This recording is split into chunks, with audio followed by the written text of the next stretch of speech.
Hi, I'm Kirsten. Welcome to my living room. We're not filming outside today because I was hoping my microphone would come today, and it did.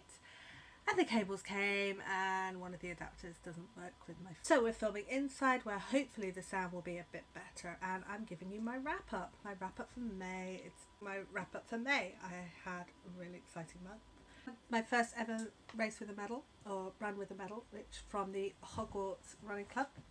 Has this beautiful Rememberall medal from the Forgotten 5K, which is a Neville themed run.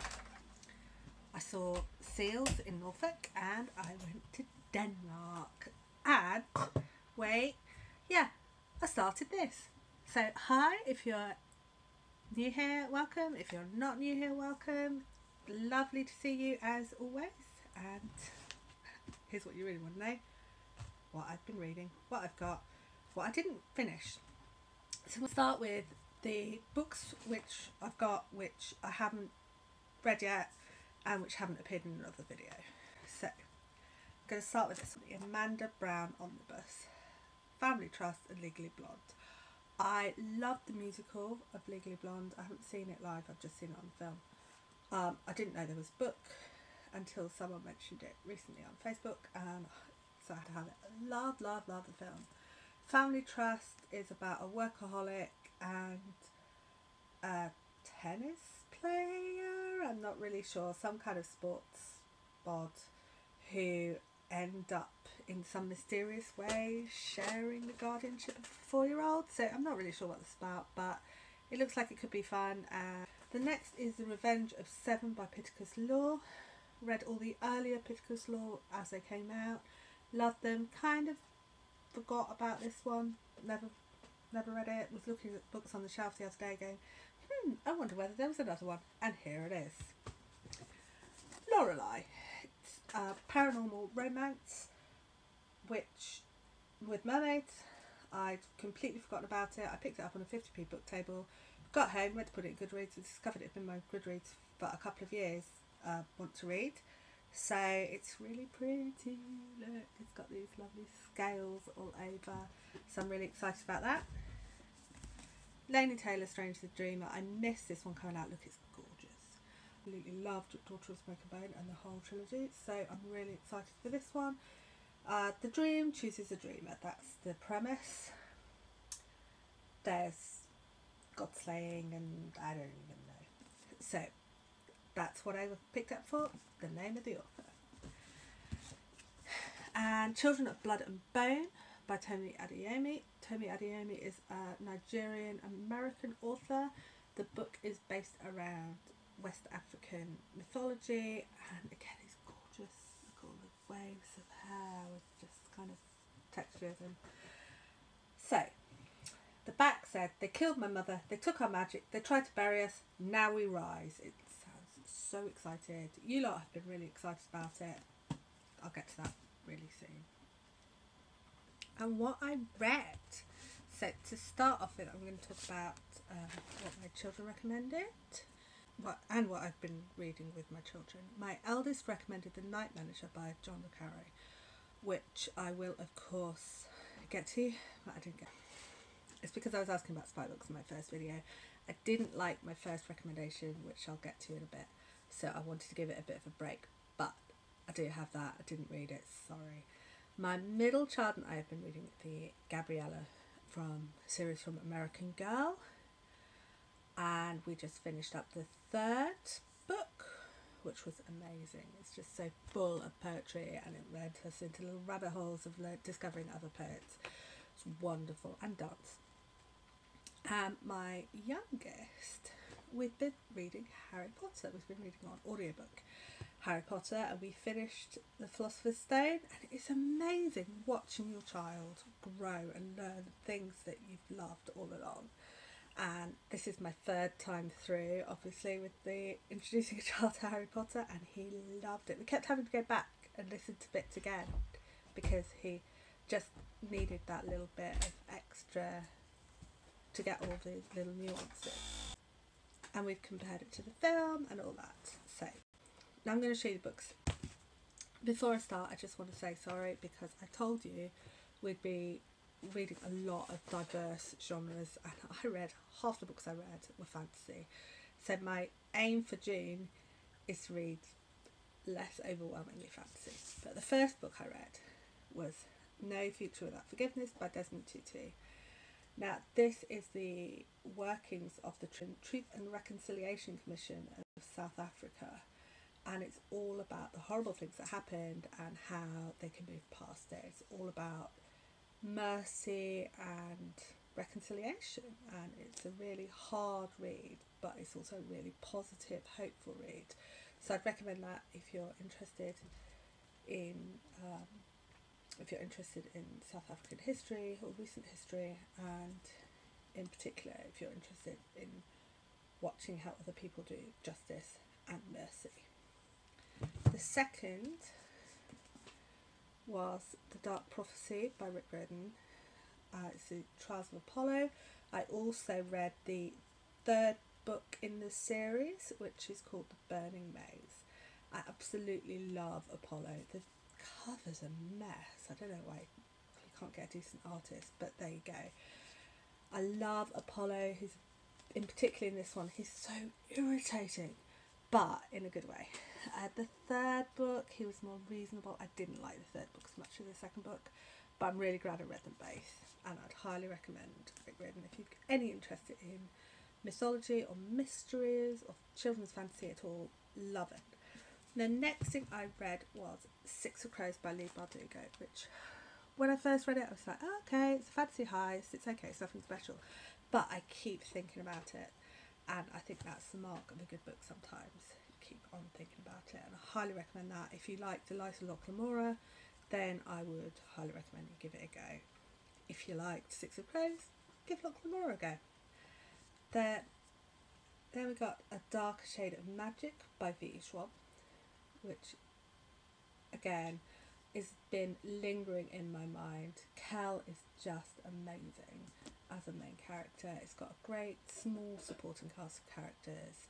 It's all about parallel Londons and how they have magic or don't have magic, how you can travel between worlds, and sort of political intrigue, and there's a lot of highly scented things. There's a lot of talk about clothes, but there's also a lot of talk about smell. I loved it. Magician's Guild by Trudy Canavan. It's trope central. It's a girl from the slums discovers she has magic when only rich people are meant to have magic, and there's a magic school, and there's intrigue, and the person you want to trust may or may not be the person you ought to trust, and the person you like at first may or may not be the person you want to like. Absolutely, completely standard, but quite well written. I quite liked it. Hurricane Child by Karen Calendar. Oh, I'm pulling the wrong way. Look at that, isn't it beautiful? This is Caroline. She's the main character of the Hurricane Child book. Love this cover. And underneath, this book follows Caroline, who's had bad luck all her life. She was born during a hurricane, that's bad luck, until one day she gets a friend, and she falls in love with the friend, and the friend helps her find all the answers to all the questions she's had. And it's a lovely book. It's aimed at 8 to 12-year-olds. It's brilliant. Highly recommend that.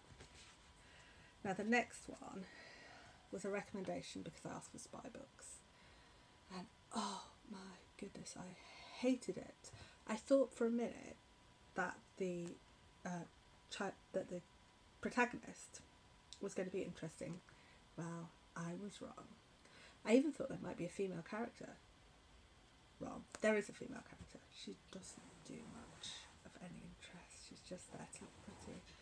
And all in all, if the plot were interesting, I could cope with the characters being dreadful, but really, it wasn't. It's not my thing. If you like spy books, you might be able to overlook that. But really, this was written the year after Halloween Party by... Hi, Andres! This was written the year after Halloween Party by Agatha Christie. This was written the year after Halloween Party by Agatha Christie, which is one in which Ariadne Oliver gets agency, gets to not be just a silly bystander who's there for Poirot to talk at. It's got a really clever girl, like young girl in it, and her mother, and it's got so much rounded characters, and her men in that book are really sinister when they need to be, and helpful when they need to be, and just good. So leave this, read Halloween Party by Agatha Christie. Ty Turner by Angela McAllister. This is, again, it's another mermaid book. It's a child's mermaid book. I've had it on my shelf since my eldest was of the right age for it, so about 10 years. And it's nice. It's not that great. I will be moving this on. But if you want a short and sweet mermaid mystery, you could do worse than this, and it's shiny. So there's that. This. Loved this. Now, it's written by a friend of mine, Sweet Spirit of Vitriol by Effie Lapin. And it's a book of poetry. Now, obviously, it's a friend of mine. I've been booked for all the time, but I'm going to read a poem to you. Fox. Better than the best of all possible worlds. Our love. A ship drowning in treasure, sunk into mud at the slipway end. We stank like foxes, as the factories of my childhood stank. Rubberworks, refineries, scrapyard, pit. Stank like foxes in the pub's broad horseskin oil. New Year's Eve, held fast on pink dusty brick. Penned by a briddling shy, as the ram in his square of 5-bar gates, a grim chorus of patrician hills, proud, planted, huddled in rain. Veins all covered and worked away in stories over centuries. As stuffed with pills as a Christmas goose. Sigils smudged into the dust, we lived as marble lives until the circus entered town. Better than the best of all possible worlds, security, a ship drowning in treasure, sunk into mud at the slipway end, we stank like foxes. As the Soviets of my childhood stank, rocket venom pooling into silo stumps in camera with lieutenants dressed in green polyester, stank like foxes in billowing canvas camps by the bypass, by the airbase, unlaced and gentle as cellophane over chocolate. We pixied with bricks, bruising glass like smoke, when the doors fly open on a brisk spring day, while, to the dull chant of dialysis, Andropov in his sickbed dreams of Hungary, the electric dead, his men flapping on lampposts as wind spills sails who whisper, nations too shall pass this warm butter motherland, shame and honour corrode and rust, until the circus entered town. Better than the best of all possible worlds, your sleep, a ship drowning in treasure, sunk into mud at the slipway end, we stank like foxes in our crumpled summer beds, the old grey clock minuting the night as you clutched from your cot's menagerie a soft dome-backed turtle, embraced as the earth caught the moon, stank like foxes as you turned, uttered a moment's cry and descended again deep into pure lands which I shall know again only in defeat. Our library bullying the house, its brazen cuts silently demanding necessity of necessity, where letters twist like maggots pressed in protest into living flesh. Doors slam in the wind and I crow, I know you. Cock 3 glasses of rocket venom and dissolve into sunlight until the circus enters town. Or grey smoke, we blow bubbles which stink like the factories of my childhood. The ram in his square on the hillside, penned by briddling thigh. The valley a dollhouse fortress of paper rotting mist. A child hugs a turtle's soft domed back. The president, marooned in his hospital bed, anchored to his nation by needlecraft. Better than the best of all possible worlds, we bide our time, and fox stink out that new car smell until the circus enters town. And if that catches your attention, Sweet Spirit of Vitriol by Effie Lapin. Catching Stars by Kayla Keenan, completely different. I did find it mesmerising actually. I found it quite a slow read, but quite a thinky read. It's about this character Jane, who is a witch, and Maddox Kell, who is suspicious of witches, and how they have to learn to work together, and I really enjoyed it. There are twists and turns, their alliance is very uneasy, but if you like, I mean, it's a fairly basic fantasy, it's not mind-blowing, but it's engaging. So, the next thing, Simon versus the Homo sapiens agenda. Now, I read this and I realised halfway through that I could not wait for the next day for Amazon Prime for the next book, so I also bought Leah on the Off Plate I love this, but very early on there's a scene with his two best friends, Leah and Abby, and oh, they have the most adorable chemistry. They are brilliant, and I realised that it was not going to be resolved in this book, and I needed to read Leah to see if it was resolved. Anyway, Simon himself is a cute little gay boy who falls in love with someone online, thinks he knows who it is. I fell completely for the red herring. I didn't think it was the same person he thought, but I did think it was someone else. And I did have my suspicions, which turned out to be correct. So it's got that hint of mystery as well, but it's just a really sweet YA romance. And the same with Leah on the Offbeat, who describes herself as a fat, slithering Rory Gilmore, and I was hooked, and she is adorable. So yeah, if you want really cutesy YA romance with really cute main characters, Simon versus the Homo sapiens agenda, Leah on the Offbeat, you probably already knew that.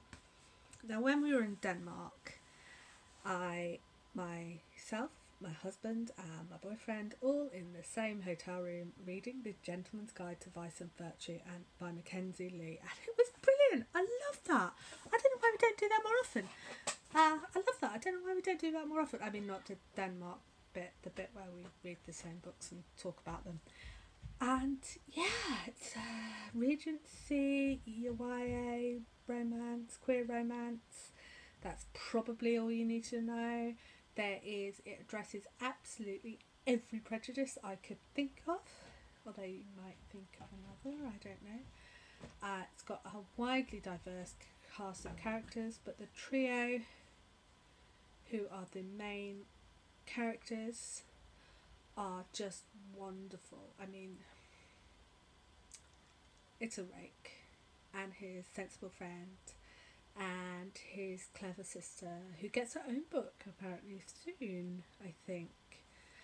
And if you like the idea of a rake as a sensible friend and a clever girl having a wild ride of varied adventures across Europe, this is your book, and we all did really enjoy it.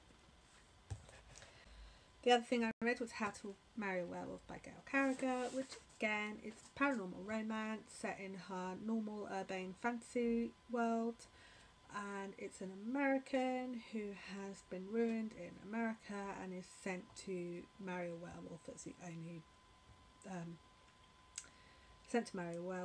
person who would have her, and how that pans out. And the first thing she does when she steps out of her dirigible onto English soil is fall foul of a werewolf, and the chemistry again is amazing.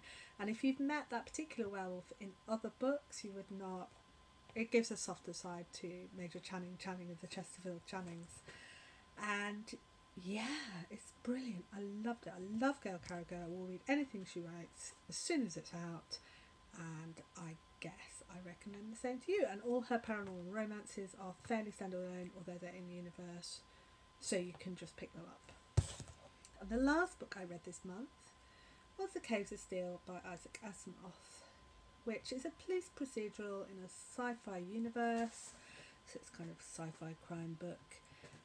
It all hinges on how the main character Elijah does not respect his wife and does not listen to his wife, and so from that point of view he's really annoying, but he does actually have the consequences of not listening to his wife and not respecting his wife do come up in the book.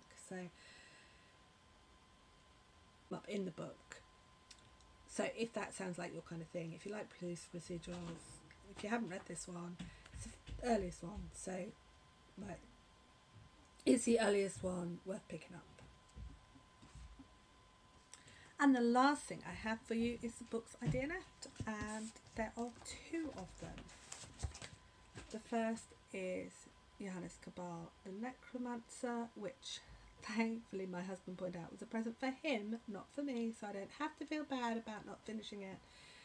Oh, it's about this awful protagonist, but it's just told in such a dry way that I don't really feel like we're meant to sympathise with him or hate him or anything. The characters themselves are not well rounded, and the story is not very well fleshed out.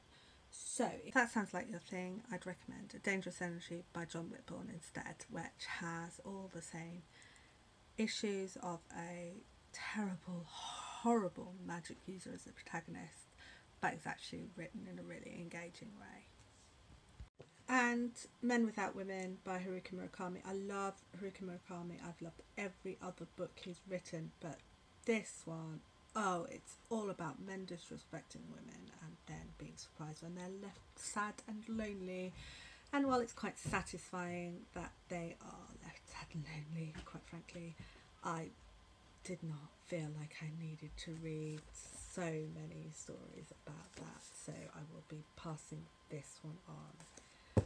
And the last thing I wanted to do is say thank you so much to all of you for your brilliant content and your brilliant comments. And I'm going to make a few shout outs, suggestions of people you might like to watch. So the first is Paul Reed. Has a brilliant voice. I love his voice. I love he reads slightly different books to any of the other people whose booktube channels I watch, and he's always very thoughtful and respectful. And the same is true of Chaptercviii, who has very interesting videos and a lovely voice. And speaking of lovely voices, Holly's Library, I love the pacing of her videos, and my cat always comes to sit on my lap when she does a video, which is just a nice little extra. May reads, very bouncy, very enthusiastic, and always has something interesting to say, and she's a big Harry Potter fan, so you might like that. And A Court of Words and Booknerds, again, she's full of energy and full of interesting ideas, and check her out. Okay, so thank you very much for watching, and I will see you next time. Bye.